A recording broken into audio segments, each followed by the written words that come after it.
کیونکہ امام علی مقام کی جو محبت ہے، اہل بیت اطہار کی محبت ہے، یقیناً یہ ہم سب کی نجات کا ذریعہ ہے، اور جینے کے لیے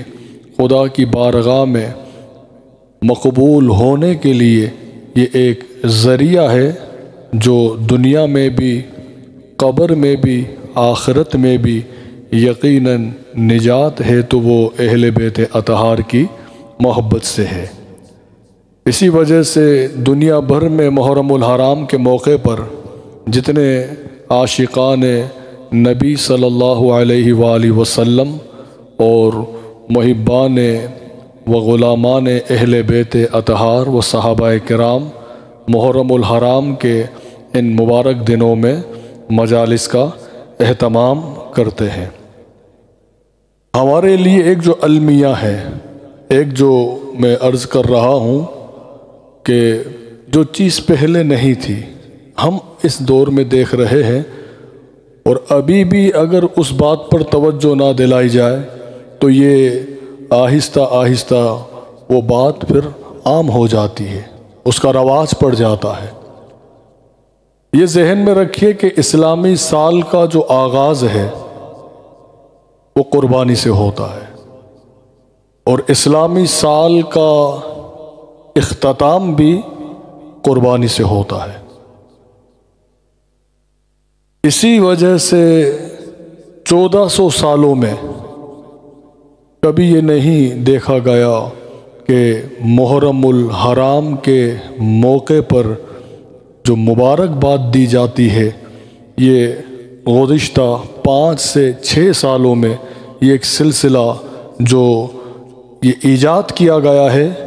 کہ میسیجز کے ذریعے اور سوشل میڈیا کے ذریعے ایک پیغام دیا جاتا ہے کہ محرم الحرام مبارک ہو۔ شریعت میں، دین اسلام میں اس کو حرام نہیں کہا گیا، لیکن پہلے جو بزرگ ہوا کرتے تھے اگر وہ مبارکباد بھی دیتے تو وہ دعائیہ الفاظ اس طرح کہتے کہ اے اللہ اس سال کو پوری امت کے لیے مبارک بنا، امن اور سلامتی والا بنا۔ ابھی کیا دیکھا جا رہا ہے کہ ہیپی نیو ایئر، تو جو اہل بیت اطہار سے محبت کرنے والے ہیں ان کے ذہنوں میں یہ بات آتی ہے کہ مبارکباد کس چیز کی دی جا رہی ہے؟ محرم الحرام کے نئے سال کی مبارکباد دی جا رہی ہے۔ اگر یہی ہے تو پچھلے 1400 سالوں میں کسی نے مبارکباد نہیں دی، ورنہ ہماری جو کتابوں میں یہ لکھا ہے کہ محرم کے مہینے کے چاند کو بعد میں دیکھتے تھے۔ کس طرح لوگوں کو پتہ چلتا کہ محرم کا مہینہ شروع ہو چکا ہے؟ جو سادات ہوا کرتے تھے ان کی کیفیات کچھ اس طرح کی ہوتی کہ وہ انہیں دیکھ کر پہچان لیتے تھے کہ محرم آ چکا ہے، کہ وہ محرم کے ان خاص طور پر فرسٹ 10 ڈیز میں جو پہلا جو عشرہ ہے، ان 10 دنوں میں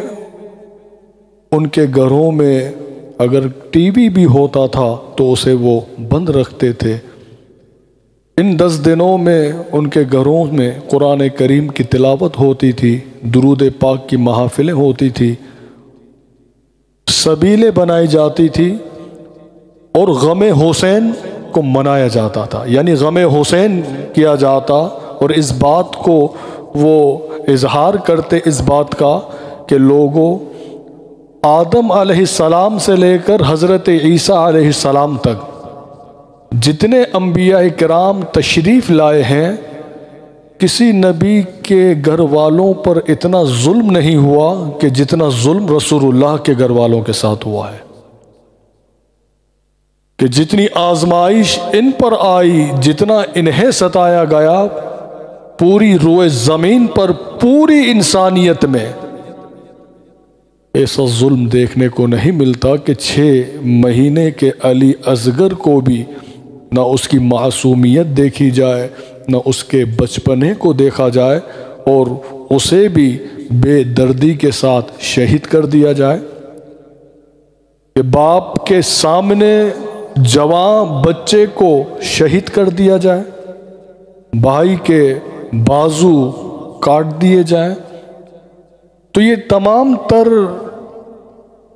جو آزمائش ہوئی، جو ظلم ہوا،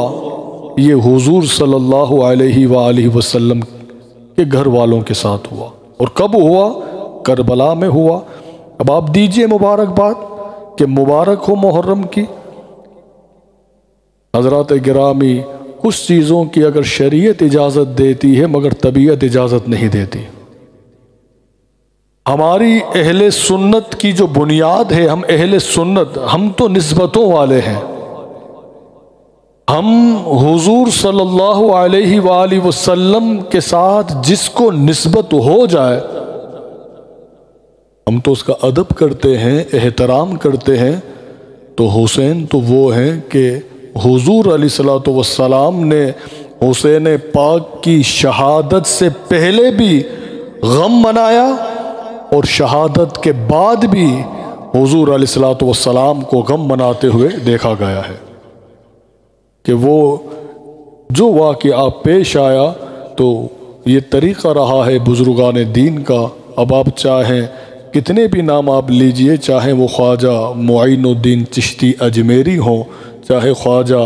نظام الدین محبوب الہی ہوں، خواجہ قطب الدین بختیار کاکی ہوں، چاہے امیر خسرو ہوں، چاہے مخدوم اشرف جہانگیر سمنانی ہوں، چاہے حضور سیدی اعلیٰ حضرت ہوں، وہ خود جو ہے ان مبارک ایام کا احترام کرتے اور لوگوں کو اس بات کی طرف توجہ دلاتے کہ لوگوں اس مہینے میں بے دردی کے ساتھ آل نبی کو کربلا میں شہید کیا گیا ہے۔ اعلیٰ حضرت تو یہاں تک لکھتے ہیں کہ اس مہینے میں جو غم حسین میں جو آنسو بہتے ہیں اس کی بڑی قیمت ہے۔ آپ یہ توجہ دلاتے ہیں کہ جسے رونا نہ آئے، یعنی جس کی آنکھوں میں آنسو نہ آئے، جس سے غم نہ ہو، تو وہ اس بات کا غم کرے۔ اگر یہ بھی غم نہیں ہے تجھے تو اس بات کا تو غم کر، کیونکہ محبت اہل بیت اطہار کا جو تقاضا ہے وہ یہی ہے کہ ہماری خوشیاں بھی انہی کے لیے ہے اور ہمارے غم بھی انہی کے لیے ہے۔